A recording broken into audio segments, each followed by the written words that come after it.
அன்பார்ந்த தோழர்களே, என் உயிரின் உயிரான விடுதலை சிறுத்தைகளே, அனைவருக்கும் வணக்கம். முன்னறிவிப்பு ஏதும் இல்லாமல் திடுமென முகநூல் நேரலையில்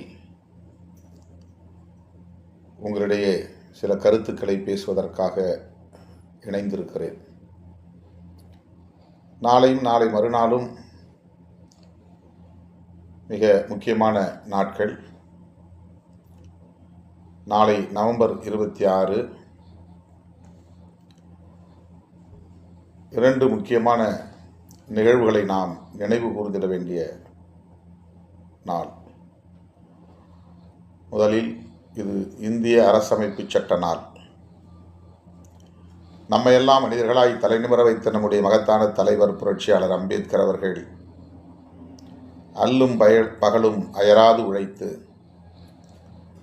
புதியதொரு இந்தியாவை, சமத்துவ இந்தியாவை கட்டமைக்க வேண்டும் என்பதற்காக வகுத்தளித்த இந்திய அரசமைப்பு சட்டம் அரங்கேறிய நாள். இந்திய அரசு இந்த அரசமைப்பு சட்டத்தின் அடிப்படையில் தான் கட்டமைக்கப்படும், அதன் அடிப்படையில் ஒரு புதிய இந்தியா உருவாக்கப்படும் என்பது இந்த நாளில்தான் 1949ஆம் ஆண்டு ஏற்கப்பட்டது, அறிவிக்கப்பட்டது. ஆகவே இந்திய ஒன்றிய அரசும் இந்த நாளை அரசமைப்பு சட்ட நாளாக கொண்டாடி வருகிறது. நாடும், தமிழ்நாடும் இந்திய நாடும், நாட்டு மக்கள் யாவரும் இந்த நாளை நினைவு கூர்ந்திட வேண்டும், போற்றிட வேண்டும். குறிப்பாக விடுதலை சிறுத்தைகள் புரட்சியாளர் அம்பேத்கரின் கொள்கைகளில் இயங்குகிற நாம் அண்மை காலமாக இந்த நாளை அரசமைப்பு சட்ட நாளாக போற்றி அதன் முகப்புரையை உரத்து பேசுகிற நாளாக, உறுதிமொழி ஏற்கிற நாளாக கடைபிடித்து வருகிறோம். ஆகவே நாளை காலை 10 மணியிலிருந்து நாளை மாலை 5 மணி வரையில் ஏதேனும் ஒரு நேரத்தில், ஒரு இடத்தில், கட்சி அலுவலகமோ அல்லது ஒரு பொது இடமோ, புரட்சியாளர் அம்பேத்கர் சிலை உள்ள இடமோ கூடி ஒருவர் உறுதிமொழியை சொல்ல, இன்னொருவர் பிற அனைவரும் அந்த உறுதிமொழியை திரும்பச் சொல்லி உறுதியேற்க வேண்டும். அரசமைப்பு சட்ட நாள் உறுதியேற்பு நம்முடைய அரசியல் கடமைகளுள் ஒன்று என உள்வாங்கிக் கொண்டு தோழர்கள் இதை தவறாமல் கடைபிடிக்க வேண்டும், உறுதியேற்க வேண்டும் என்று கேட்டுக்கொள்கிறேன். இந்திய அரசமைப்பு சட்டத்திற்கு இந்தியாவில் மிக பெரும் அச்சுறுத்தல் உள்ளது. இந்த சட்டத்தை நடைமுறைப்படுத்தக்கூடாது, இதை நீர்த்து போகச் செய்ய வேண்டும் அல்லது தூக்கி எறிய வேண்டும் என்கிற கொள்கை கொண்டவர்கள், நிலைப்பாடு கொண்டவர்கள் இதற்கான செயல் திட்டங்களை வகுத்து அதன் அடிப்படையில் தீவிரமாக இயங்கி வருகிறார்கள். ஆகவே இந்திய அரசமைப்பு சட்டத்தை பாதுகாக்க வேண்டிய பொறுப்பு ஜனநாயக சக்திகள் ஒவ்வொருவருக்கும் உள்ளது. அந்த வகையில் நமக்கும் அந்த பொறுப்பு, கடமை உள்ளது. எனவே இயக்கத் தோழர்கள், என் உயிரின் உயிரான விடுதலை சிறுத்தைகள், நாளை உங்களுக்கு தோதான ஒரு நேரத்தை முடிவு செய்து முன்னணி தோழர்கள் ஓரிடத்திலே கூடி இந்த உறுதிமொழியை ஏற்க வேண்டும். என்ன உறுதிமொழி என்பதை கடந்த ஆண்டு எல்லோருக்கும் நாம் வடிவமைத்து பகிர்ந்து கொண்டோம். என்னுடைய முகநூலிலும் ட்விட்டர் பக்கத்திலும் இன்னும் சில நொடிகளில் பதிவேற்றம் செய்யப்படும். அதை தோழர்கள் பகிர்ந்து கொள்ள வேண்டும், அதன் அடிப்படையில் உறுதியேற்க வேண்டும் என்று கேட்டுக்கொள்கிறேன். இதனை ஒட்டி நமது கட்சியின் வழக்கறிஞர் அணியாக இருக்கிற சமத்துவ வழக்கறிஞர்கள் சங்கத்தின் சார்பில் மதுரை மாநகரில் அரசமைப்பு சட்ட நாள் 2ஆம் மாநில மாநாட்டை ஒருங்கிணைத்திருக்கிறார்கள். அந்த மாநாட்டில் நாளை நான் பங்கேற்க இருக்கிறேன். அங்கே அந்த உறுதிமொழி ஏற்கப்படும். நான் மதுரையில் சமத்துவ வழக்கறிஞர்கள் சங்கத்தின் சார்பில் நடைபெறவுள்ள மாநாட்டில் பங்கேற்று வழக்கறிஞர்களோடு சேர்ந்து சட்ட அமைப்பு நாள், அரசமைப்பு சட்ட நாள் உறுதிமொழியை ஏற்க இருக்கிறேன் என்பதை தெரிவித்துக் கொள்கிறேன். நமது இயக்கத்தின் முன்னணி தோழர்கள், குறிப்பாக வழக்குரைஞர்கள் பெருவாரியாக அந்த மாநாட்டில் பங்கேற்க வேண்டும் என்று அழைப்பு விடுக்கிறேன். அதனை வெற்றி பெறச் செய்ய வேண்டும் என்று கேட்டுக்கொள்கிறேன்.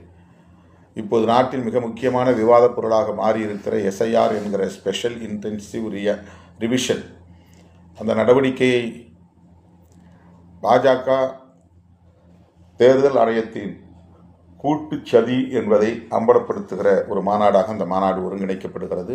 எனவே அந்த மாநாட்டில் இயக்கத்தோழர்கள் தவறாமல் பங்கேற்க வேண்டும், குறிப்பாக வழக்குரைஞர்கள் பங்கேற்க வேண்டும் என்று வேண்டுகோள் விடுக்கிறேன். 27ஆம் தேதி மாவீரர் நாள். அதற்கு முதல் நாளான நவம்பர் 26 இன்னொரு சிறப்பை கொண்ட நாள். மாவீரர் நாளை அறிவித்த தமிழீழ விடுதலை புலிகளின் தலைவர், தமிழீழ தேசிய தலைவர் அண்ணன் பிரபாகரன் அவர்களின் பிறந்த நாள். அவர் எப்போதும் தன்னுடைய பிறந்த நாளை கொண்டாடியதில்லை. ஆனாலும் இன்று உலகம் முழுவதும் தமிழர்கள், ஈழத்தமிழர்கள் மட்டுமின்றி புலம்பெயர்ந்த நாடுகளில் வாழும் ஒட்டுமொத்த தமிழர்களும் தமிழ்நாட்டிலும் ஈழத்திலும் அண்ணன் பிரபாகரன் அவர்களின் பிறந்த நாளை கொண்டாடுகின்றனர். நாமும் அண்மை காலமாக ஒவ்வொரு ஆண்டும் நவம்பர் 26 அன்று அவருடைய பிறந்த நாளை கொண்டாடும் வகையில் நம்முடைய தலைமையகத்தில் அல்லது வேளச்சேரியில் கேக் வெட்டுவது வழக்கம். அந்த வகையிலே நாளை அண்ணன் மேதகு பிரபாகரன் அவர்களின் பிறந்த நாள் என்பதை நினைவூட்டி,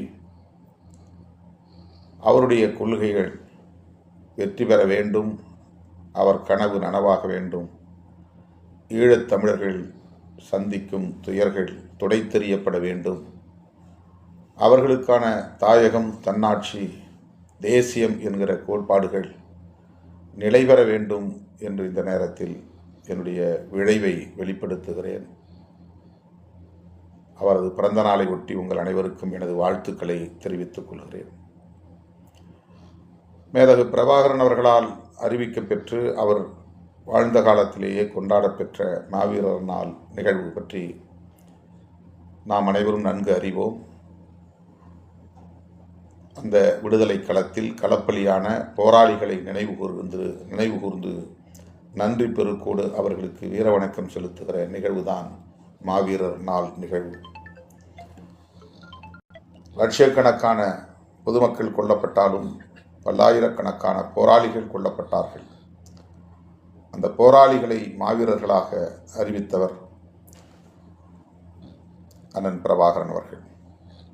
அவர்களை அடக்கம் செய்த இடத்தை மாவீரர் துயிலும் இல்லம் என்று அழைத்தவர் அண்ணன் பிரபாகரன் அவர்கள். இன்றைக்கு ஈழத்திலே மாவீரர் துயிலும் இல்லங்கள் சிதைக்கப்பட்டு விட்டன. ஆனாலும் அவற்றை மறுசீரமைக்கும் பணிகளில் ஈழத்தமிழர்கள் ஈடுபட்டு வருகிறார்கள். 10 நாட்களுக்கு முன்னமே ஈழம் மாவீரர் நாள் கொண்டாடுவதற்கு தயாராகிவிட்டது. ஆங்காங்கே மாவீரர் துயிலும் இல்லங்களில் மக்கள் நாளையும் நாளை மறுநாளும் பெருந்திரளாக லட்சக்கணக்கிலே திரள உள்ளனர். புலம்பெயர் நாடுகளிலும் மாவீரர் நாள் ஆண்டுதோறும் கொண்டாடப்படுகிறது அல்லது கடைபிடிக்கப்படுகிறது. அந்த வகையில் நமது கட்சியின் சார்பில் இந்த ஆண்டு ஆவடியில் மாவீரர் நாள் பொதுக்கூட்டம் நடைபெற உள்ளது. மாலை 5 மணி அளவில் ஆவடியில் நடைபெறவுள்ள அந்த மாபெரும் பொதுக்கூட்டத்தில் நான் பங்கேற்று உரையாற்ற இருக்கிறேன். திருவள்ளூர் மாவட்டம், அதை சுற்றியுள்ள மாவட்டத்தை சார்ந்த தோழர்கள், சென்னை பெருநகரத்தை சார்ந்த தோழர்கள் தவறாமல் இந்த நிகழ்வுகளை பங்கேற்க வேண்டும் என்று அழைப்பு விடுக்கிறேன்.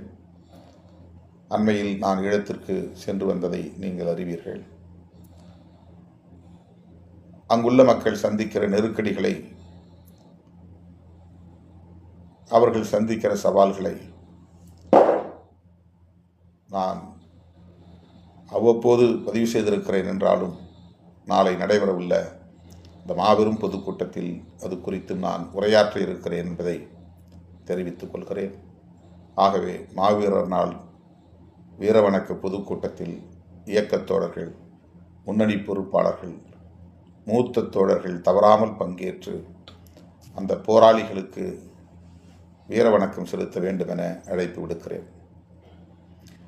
நிறைவாக, கடந்த சில நாட்களாக, ஏறத்தாழ 10 நாட்களாக பல்வேறு பணிச்சுமைகளுக்கு இடையில் காலை மாலை என்று ஒப்புக்கொண்ட நிகழ்ச்சிகளுக்கு சென்றாலும் கூட கிடைக்கும்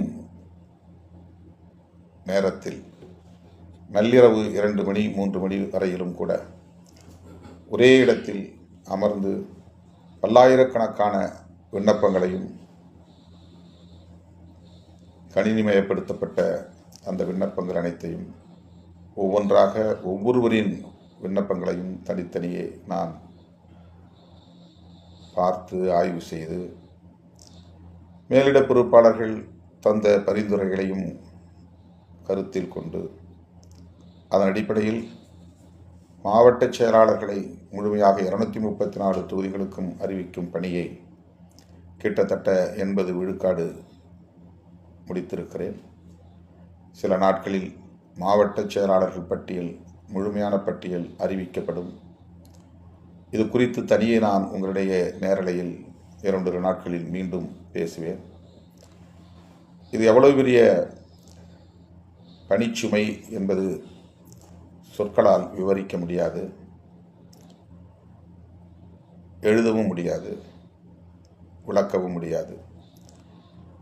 22,000 மனுக்கள், அதில் மாவட்ட நிர்வாகத்தை மட்டும் இப்போது பிரித்து தனியே பார்த்து, விண்ணப்பம் செய்த ஒவ்வொருவரின்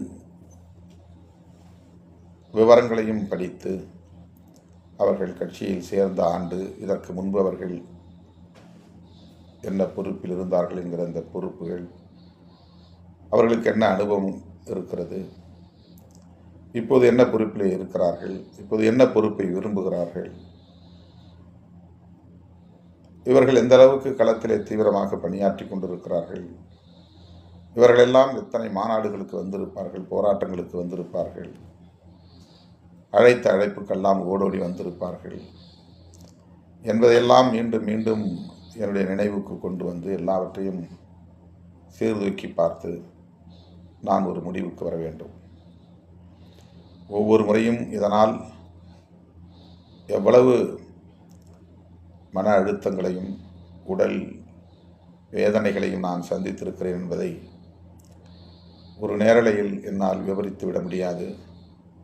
அப்படியே விவரித்தாலும் அதனை உங்களால் உணர்ந்து கொள்ளவும் முடியாது. ஒரே இடத்தில் 10 மணி நேரம் 12 மணி நேரம் அமர்ந்து வேலை செய்வது முதுகெலும்பு உட்பட உடல் முழுவதும் எவ்வளவு பாதிப்பை ஏற்படுத்தும் என்பதை சொல்லி புரிய வைக்க முடியாது. ஆனாலும் இந்த பணிகளை நான் ஒரு சில தோழர்களின் ஒத்துழைப்போடு வழக்கம் போல செய்து கொண்டிருக்கிறேன். விரைவில் அந்த அறிவிப்பு வெளியாகும். அதன் பின்னர் மாவட்ட நிர்வாகம், மாநில நிர்வாகம் என்று ஒவ்வொன்றாக அறிவிக்கப்படும். விடுபட்ட இந்த 90 சட்டமன்ற தொகுதிகளுக்கும் ஏற்கனவே அறிவிக்கப்பட்ட மாவட்ட செயலாளர்கள், அவர்களில் சில காரணங்களால், தவிர்க்க முடியாத காரணங்களால் சிலர் வேறு பணிகளுக்கு அல்லது வேறு பொறுப்புகளுக்கு மாற்றக்கூடிய சூழலும் உள்ளது. இவை அனைத்தையும் சீர் செய்து முறையாக மீண்டும் புதிய ஒரு பொறுப்பாளர் பட்டியல் என்கிற அடிப்படையில் 1 முதல் 234 வரையில் ஒரு புதிய பட்டியலாகவே அது அறிவிக்கப்படும் என்பதை தெரிவித்துக் கொள்கிறேன். ஆகவே வழக்கம் போல உங்களுடைய முழுமையான ஒத்துழைப்பு தேவை. எல்லோரும் தேர்தல் களத்தில் தீவிரமாக பணியாற்றி கொண்டிருக்கிறார்கள். இந்த மறுசீரமைப்புக்கு பிறகு நாம் வெகு வேகமாக களத்தில் இறங்கியாக வேண்டும். தமிழகத்தின் தவிர்க்க முடியாத சக்தி விடுதலை சிறுத்தைகள் கட்சி என்பதை மீண்டும் உறுதிப்படுத்துவதற்கான ஒரு களம் நம்மை அறைகூவி அழைத்து கொண்டே இருக்கிறது. மக்கள் மிகுந்த எதிர்பார்ப்போடு இருக்கிறார்கள். தமிழ்நாட்டு அரசியலின் திசை வழியை தீர்மானிக்கிற ஆற்றல் மிக்க ஒரு பேரு இயக்கமாக விடுதலை சிறுத்தைகள் கட்சி விளங்குகிறது என்பதை இன்றைக்கு அரசியல் களத்திலே நுட்பமாக ஆய்வு செய்யக்கூடியவர்கள், மதிப்பீடு செய்யக்கூடியவர்கள் தொடர்ந்து பதிவு செய்து வருகிறார்கள். அத்தகைய பெருமைக்குரிய இயக்கத்திலே இருக்கிற உங்களுக்கு மேலும் பெருமை சேர்க்கும் வகையில் இந்த தேர்தல் நமக்கான களத்தை விரிவுபடுத்தி கொண்டிருக்கிறது. அந்த களத்தில் நாம் ஒருங்கிணைந்து செயல்பட ஏதுவாக இந்த புதிய பொறுப்பாளர்கள் பட்டியல் இருக்கும் என்ற நம்பிக்கையோடு இப்போதைக்கு இந்த நேரலையை நிறைவு செய்கிறேன். மீண்டும் சந்திப்போம். நன்றி, வணக்கம்.